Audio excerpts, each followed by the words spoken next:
You're listening to an Airwave Media Podcast. Hey, it's Paris. You know I love sparkly things, right? Like stars. Duh. And thanks to Hilton and AutoCamp, I just slept under them. Picture me, serving looks by the fire outside my luxurious Airstream, making s'mores with the kids, while a national park is our backdrop. The great outdoors meets Hilton hospitality. That's hot. Explore all the new ways to stay at Hilton.com. Hilton for the stay.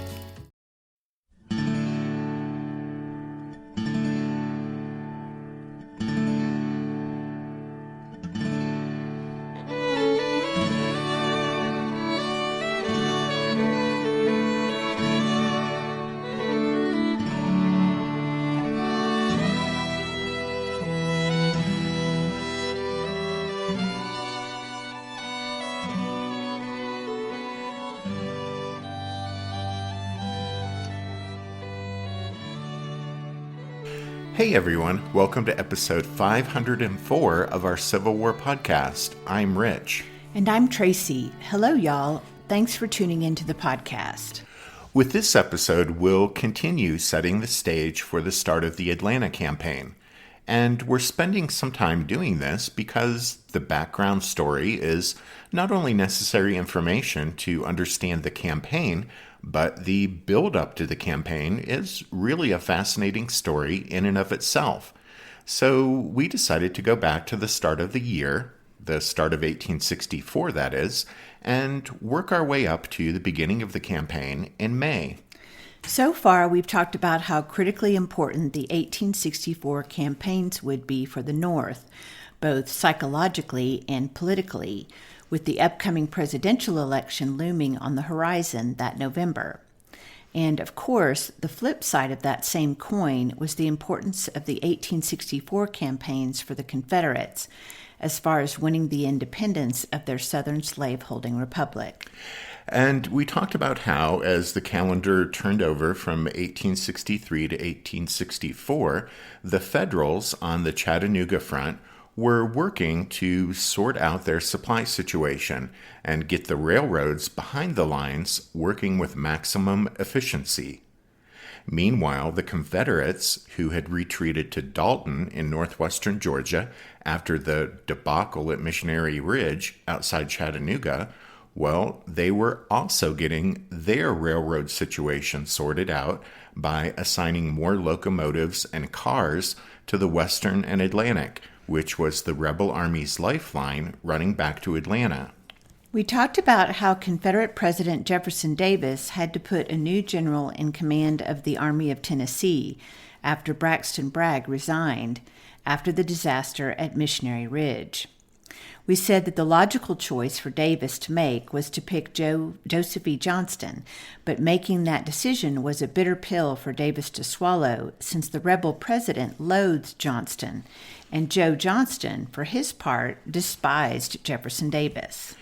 Davis, though, did appoint Johnston to command the Army of Tennessee, although the mistrust between the two men foreshadowed future problems. As it was, while Davis was expecting/hoping that Johnston would be able to make some immediate offensive move, Joe Johnston found that the Army of Tennessee was actually in no shape to do any such thing. Well, Davis, up in Richmond, didn't trust Johnston's assessment, nor did he agree with Johnston's ideas about strategy. But, having just appointed Johnston, Davis wasn't going to press the issue and risk an immediate clash with him. So instead, Jefferson Davis decided he just wouldn't reply to Johnston's communications or acknowledge his ideas at all. Joe Johnston spent January 1864 working to build up supplies and improving the condition and morale of the Army of Tennessee.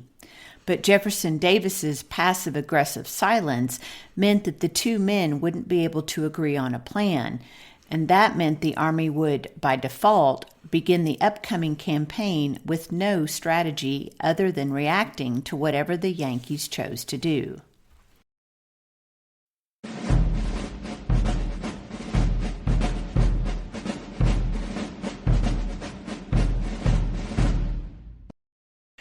At the end of, not the last show, but at the end of episode 502, we said that Ulysses S. Grant, who, remember, at that point hadn't been elevated to General-in-Chief, but there was still just commander of the Military Division of the Mississippi, but Grant, after his victory at Chattanooga, wanted to secure his western flank before advancing into North Georgia.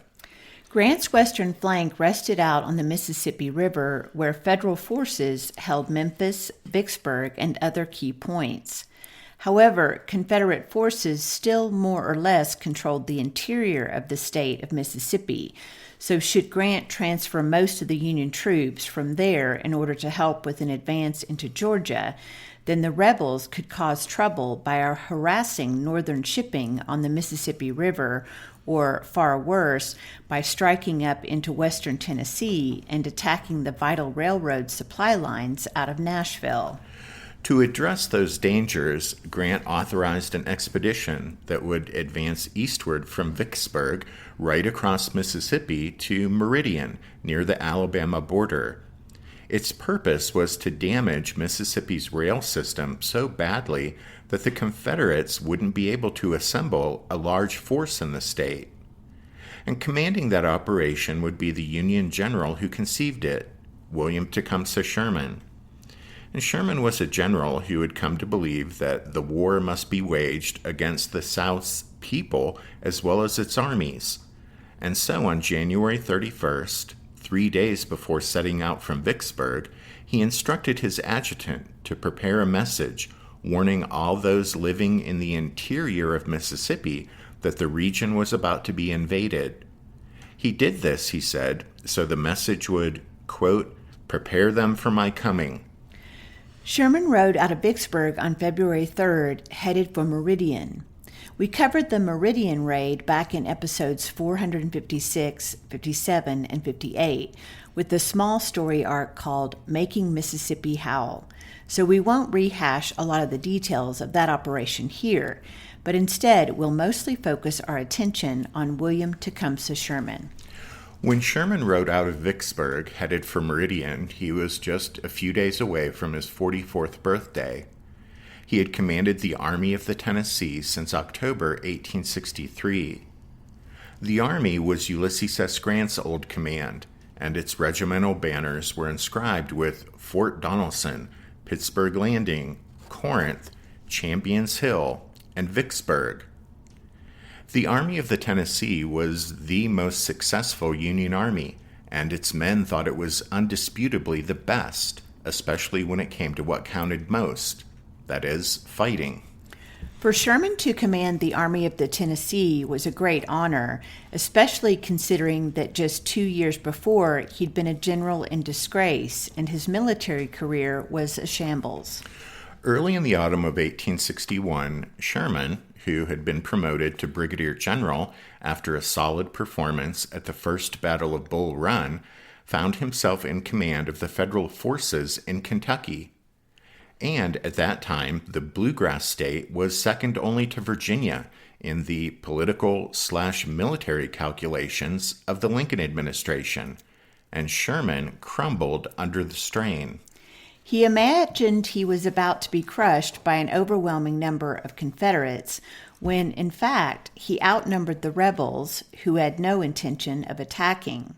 His frantic pleas for impossible numbers of reinforcements and predictions of total disaster didn't go over well in Washington. And so, in November 1861, the War Department replaced Sherman with Don Carlos Buell. Sherman was transferred to Missouri to serve under Henry Halleck, but when he again panicked and urged retreat when the Confederates weren't even advancing, Halleck relieved him. Halleck told Washington, I am satisfied that General Sherman's physical and mental state is so completely broken by labor and care as to render him for the present entirely unfit for duty. Sherman's wife, Ellen, traveled to St. Louis to collect him and take him back home to Ohio to rest. The Cincinnati Commercial newspaper published a story under the headline, General William T. Sherman, Insane. The story was copied widely by other papers throughout the North. Well, Sherman was aware that he'd disgraced himself and contemplated suicide. The only thing that prevented him from taking his own life was the thought of how it would affect his children. When he returned to St. Louis at the beginning of 1862, Halleck assigned him the job of drilling recruits. Essentially, he was a drill sergeant with a brigadier's star. He told his brother John, a U.S. Senator, that, quote, "I do not think I can again be entrusted with a command."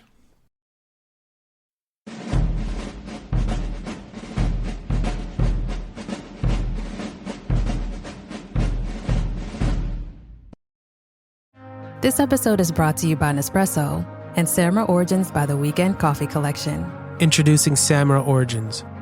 My collaboration with Nespresso is a connection to my roots, to my mother, Samra. Coffee that hits the right notes. It transports you. Crafted with unique notes and bold, soaring flavors. Experience a taste that moves you. Nespresso and Samra Origins. Discover more at Nespresso.com. As a sports fan, I have to confess. Sometimes the game gets kind of boring.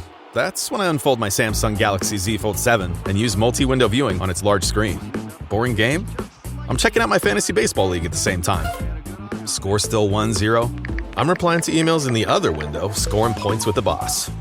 Semifinals finally getting exciting? I'm buying tickets to the finals and booking my flights. Can your phone do that? The new Galaxy Z Fold 7. Get yours at Samsung.com.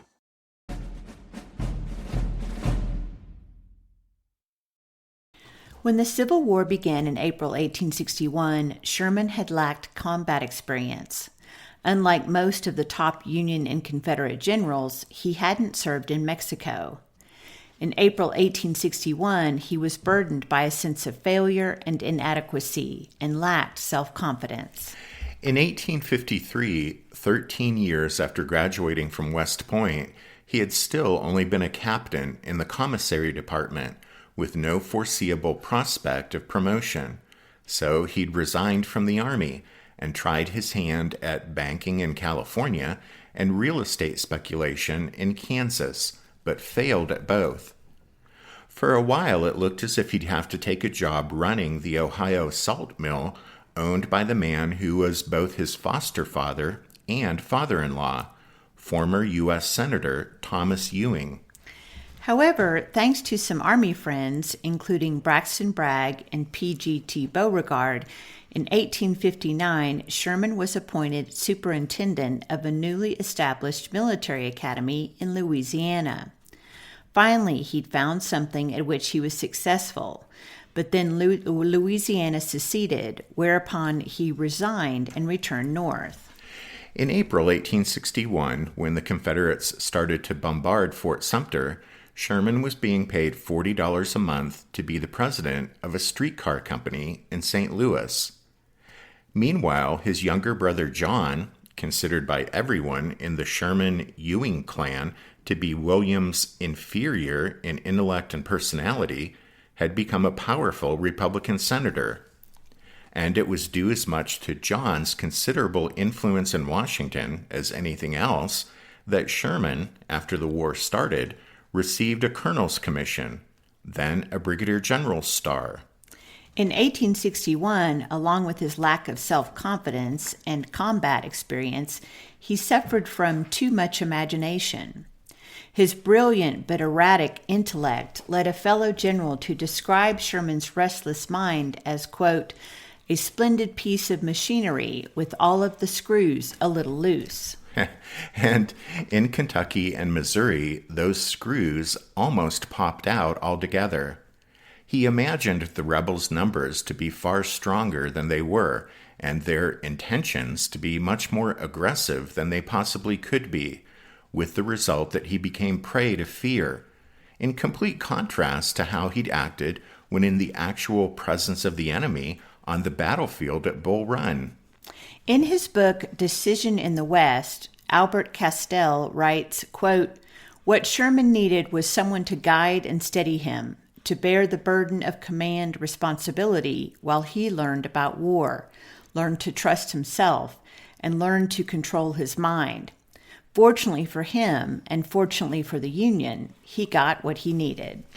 Castell continues, quote, late in February 1862, Halleck, who, in spite of everything, retained faith in Sherman's competence, assigned him to lead a division in the army of a general who right from the start realized that the enemy is as scared of you as you are of him, and that the secret of success in war is to go ahead with your plans without worrying overmuch about what the other side might do.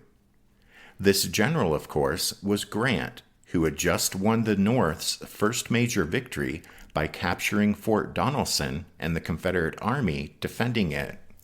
During the next 22 months, except for a few brief intervals, Sherman served under Grant. On the surface, Sherman's performance during that time wasn't spectacular. In fact, overall, it might be even called poor. Although Sherman performed well in the April 1862 fighting at Shiloh, that was after he'd been caught by surprise when the Confederates launched their attack on the Union camps there at Pittsburgh Landing.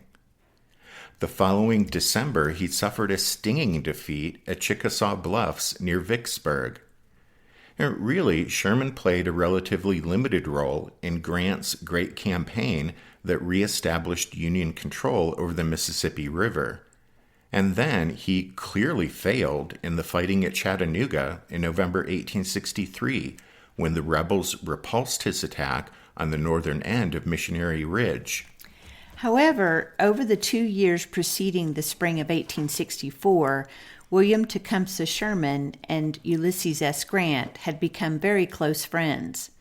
They had much in common. Both were Midwesterners born in Ohio, although Grant later moved to Illinois. Both were West Point graduates, Sherman in the class of 1840, Grant 1843. Both had rather undistinguished careers in the pre-war Army, and neither had enjoyed much in the way of success in his post-Army civilian career in the 1850s. Grant, however, had found his true calling in fighting the Civil War, and Sherman had been fortunate to be associated with him, thanks to Henry Halleck, and Grant and Sherman quickly became fast friends. To put it simply, something clicked between the two men. In the unflappable Grant, Sherman found the superior he needed to guide and steady him. The two men learned to trust each other absolutely. They worked well together, and that was enough for Grant. When he was elevated to oversee the military division of the Mississippi, Grant entrusted Sherman with command of the Army of the Tennessee.